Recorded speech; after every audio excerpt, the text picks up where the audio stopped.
నువ్వు వెళ్ళి కార్లో కూర్చో, నేను వస్తాను.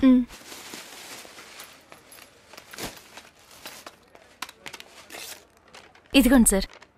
Thank you. Welcome.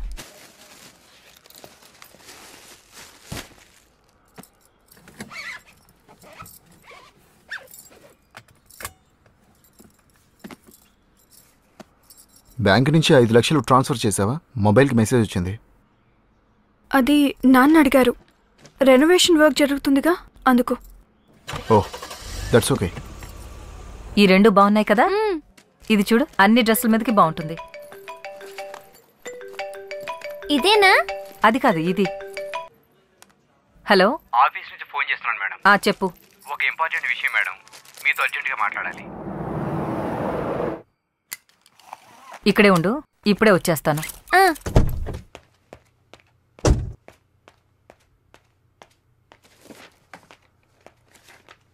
Ma'am, file సర్దుతుంటే కనపడింది, ఎవరు పెట్టారో తెలియదు.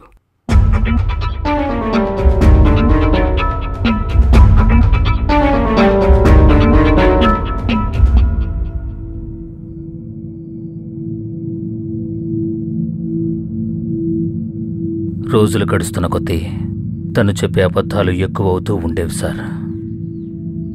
ఆ డాక్టర్ చెప్పినట్లు తన అన్ని కదలికల్ని నేను కనిపెట్టాను. తను చెప్పిన ఏ మాట నిజం కాదు. వేరే దారి లేక నేను అలా చేయాల్సి వచ్చింది.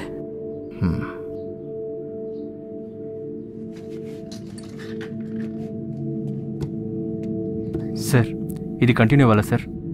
3 గంటలుగా చెప్పిందే మళ్ళీ మళ్ళీ చెప్తున్నాడు.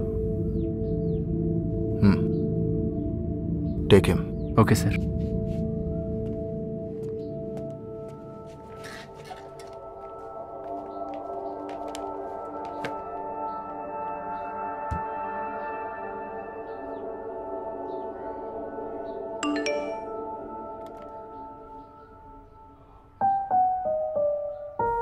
రోజులు గడుస్తున్న కొద్దీ తను చెప్పే అబద్ధాలు ఎక్కువ అవుతూ ఉండేవి సార్.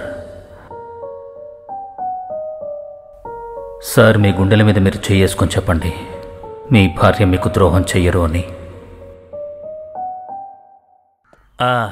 ఎన్ని రోజులైంది నీతో మాట్లాడి? నేను పని మీద బయట ఉన్నాను. ఇంటి రెనోవేషన్ వర్క్ ఎలా జరుగుతుంది? అలా అంటావేంటి? అదంతా పోయిన నెలే ఫినిష్ అయిపోయింది కదా. మీ ఇద్దరు ఫోన్ చేసి అడిగితే కదా మీకు తెలుస్తుంది. అను ఫోన్ చేయలేదా? లేదు, ఇప్పటి వరకు తను నాకు ఫోన్ చేయలేదు. మేం మాట్లాడుకుని చాలా రోజులైంది. అది నాన్న అడిగారు. రెనోవేషన్ వర్క్ జరుగుతుంది కదా, అందుకే.